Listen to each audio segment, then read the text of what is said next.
Now, before I even get into the message of the most attractive quality of a woman, I want to make this clear. This message is not for those who are not looking for something serious. If you're looking for something that is quote unquote casual, a fly-by-night, a hookup, a sneaky link, something of that nature, it's not a real serious committed relationship, a thriving, healthy, conscious, elevating relationship, a grown folk relationship, as I would often say. If that's not what you're looking for, then this is not the video for you. So please click off immediately, because this ain't gonna do nothing but offend you, and you just gonna be in my comment section talking about a whole lot of nothing, okay?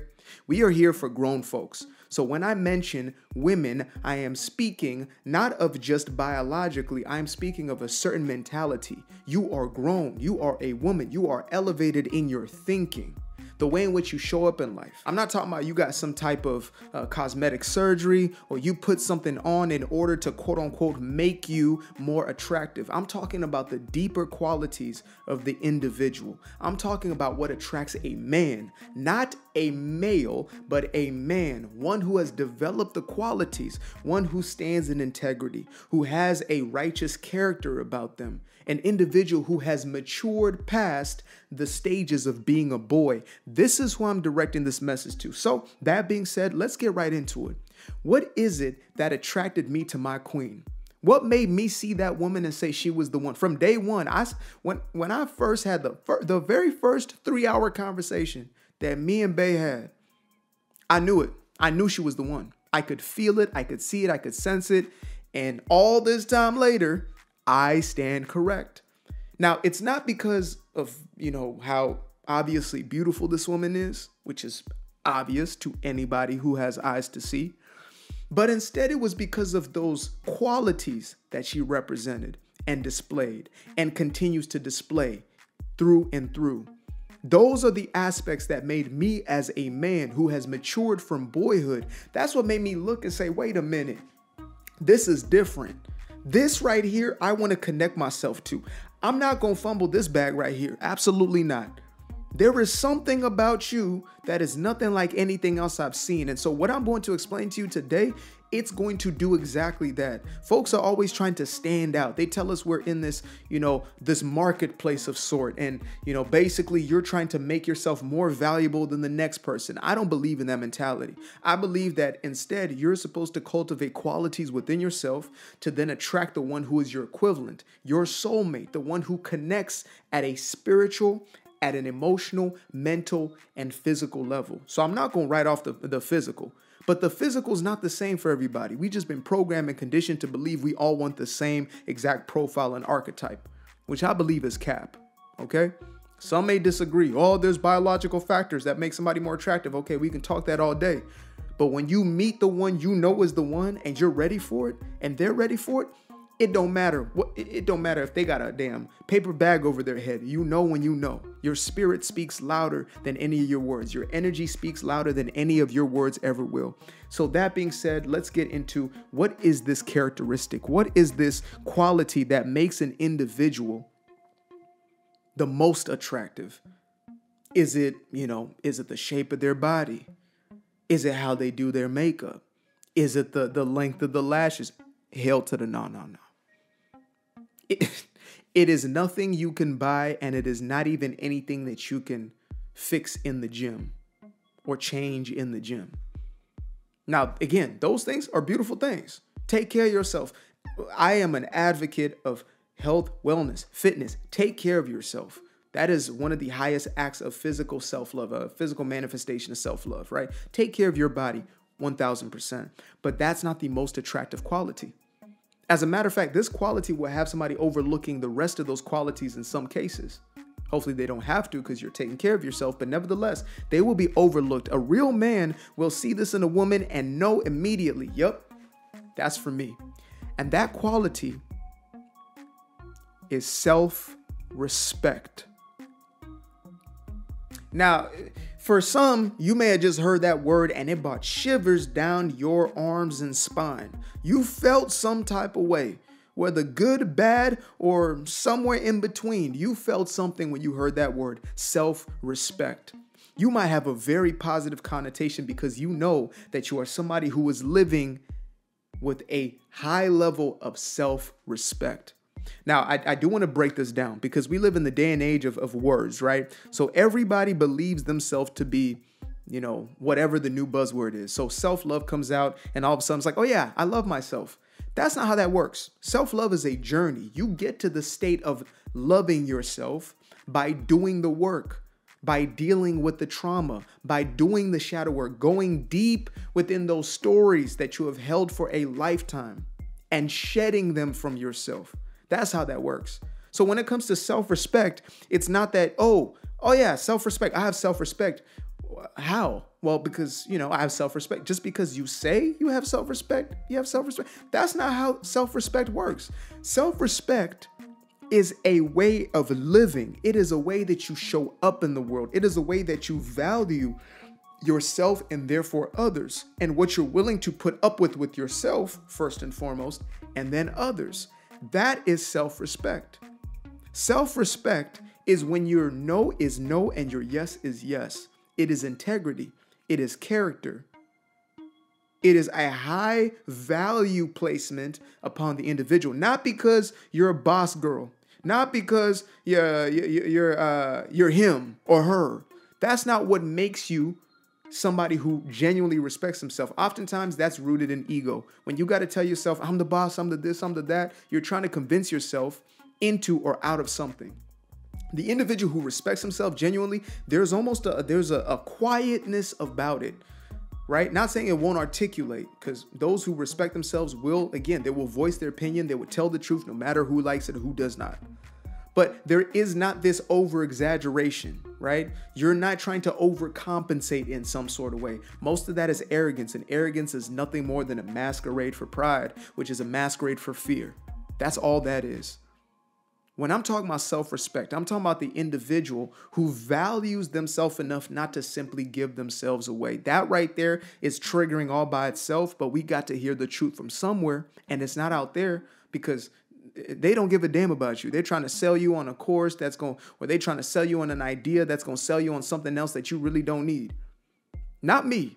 I'm like that cousin, that uncle, that pops in your life who's going to tell you how it is. That big brother who loves you, or even the little brother who loves you and says, look, if you continue to put yourself out there in that way, you're going to continue to attract the very same thing. Example, this is a real life example. Be offended or not, this is the truth. A man is going to perceive you in the way that you present yourself. So what you show first is what they're going to take as fact about you. Now, is it fair?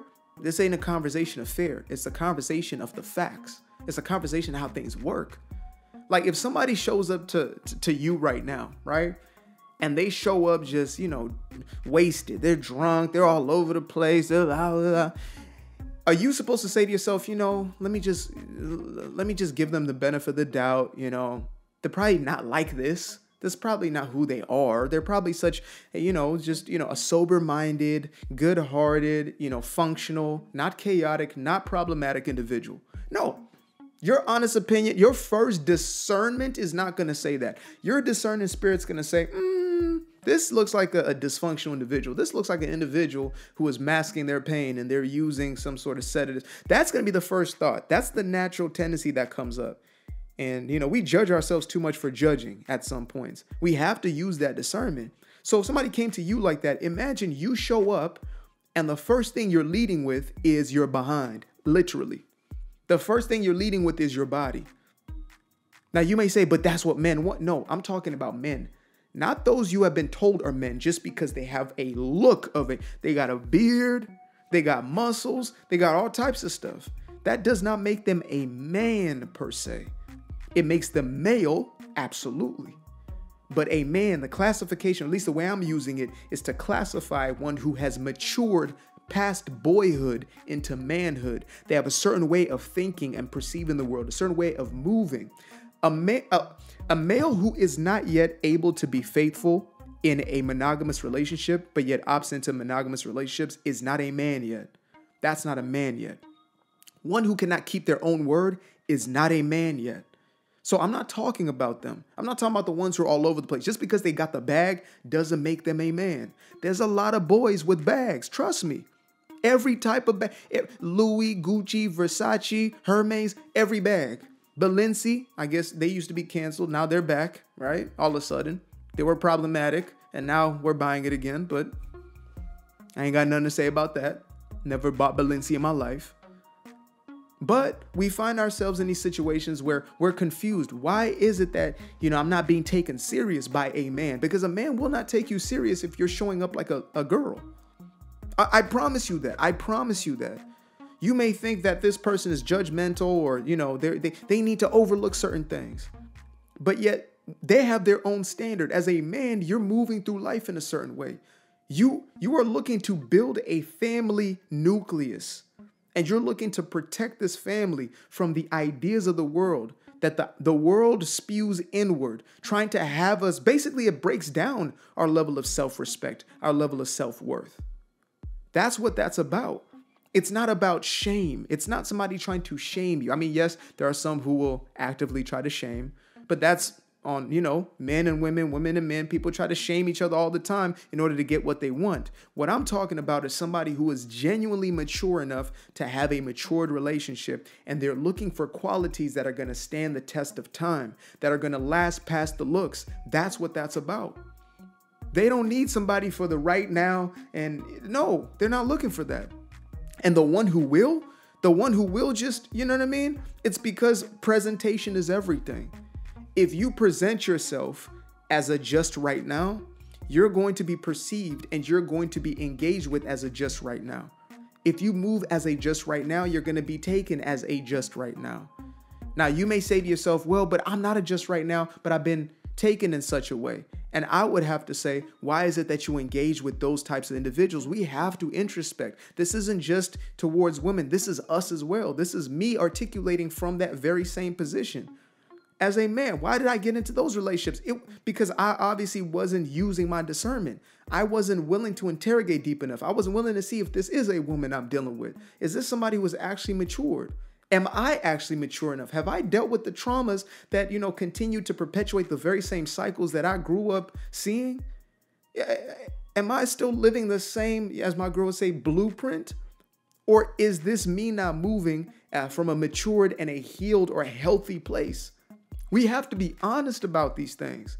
I promise you, the folks out there are going to tell you what you want to hear all day long. They're going to talk slick all day and they're going to flatter you. They're going to flatter you. They're going to flatter you. But all they're doing is keeping you in the very same cycle. All you're doing is signing up to be in the very same position next year and the next year and the next year, and a decade, 2 decades go by and you're still miserable in the very same position, probably even worse off because you weren't willing to accept the truth. And this is the truth. The one who genuinely has a deep level of self-respect. Like sometimes I hear this, well, okay, I'm in my season of singleness, right? Okay, fantastic. I'm so happy for you. Now, if you're somebody who season of singleness is not about getting into a healthy relationship dynamic, this ain't a message for you. I'm talking about the ones who this pertains to whom it may pertain. So you find yourself single and in your season of singleness. If you are still engaging and interacting, instead of doing your healing work, instead of focusing on truly healing, right?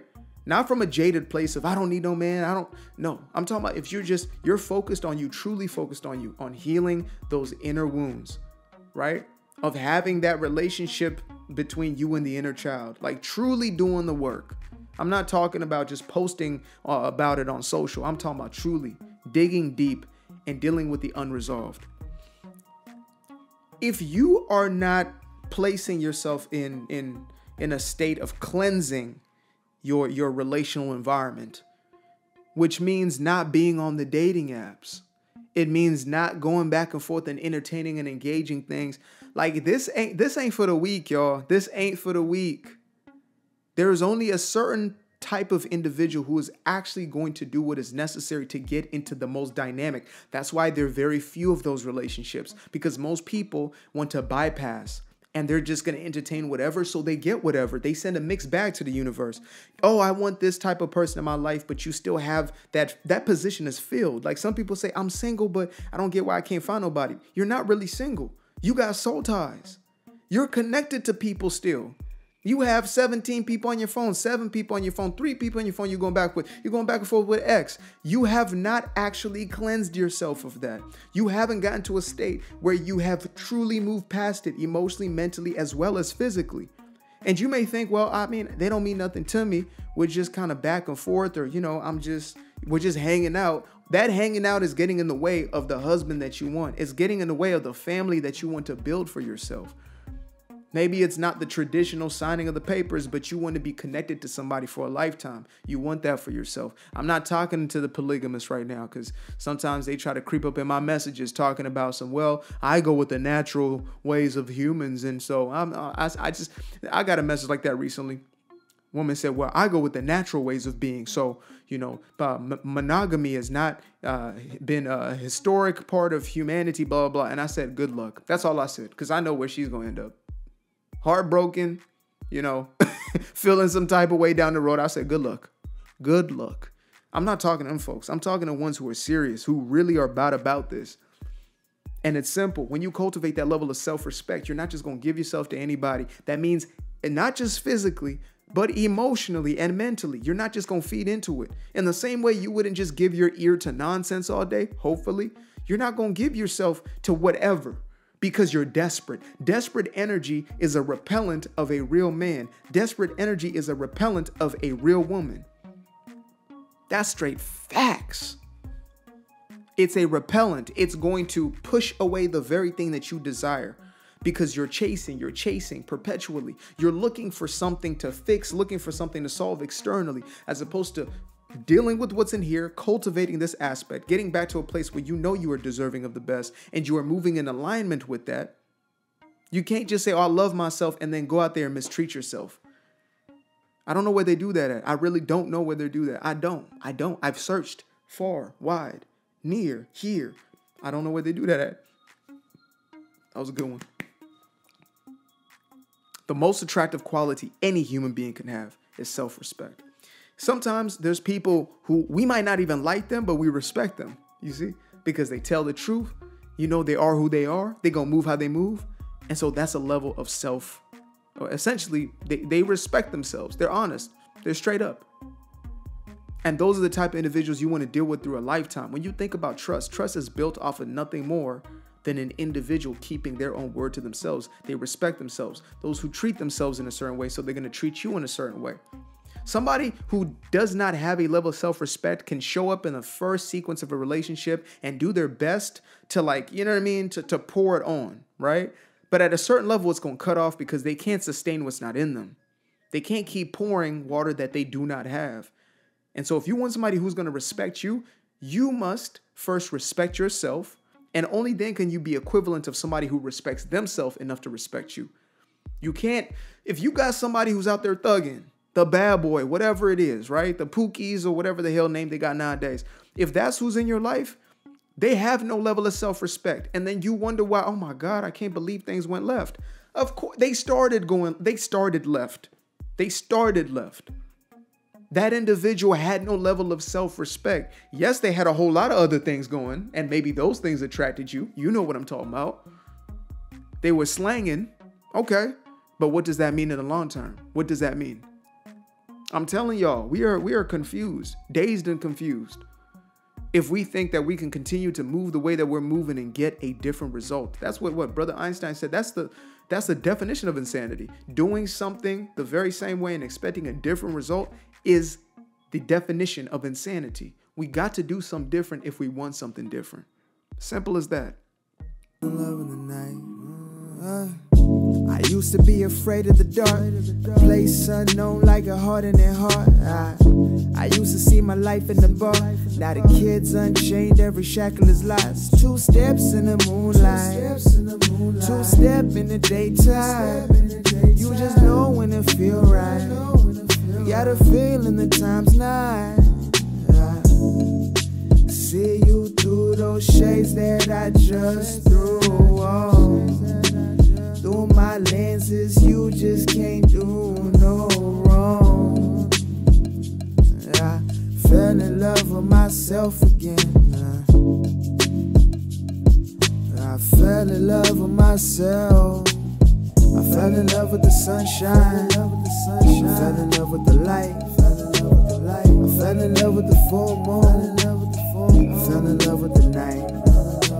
I can see the light again. I can see the light.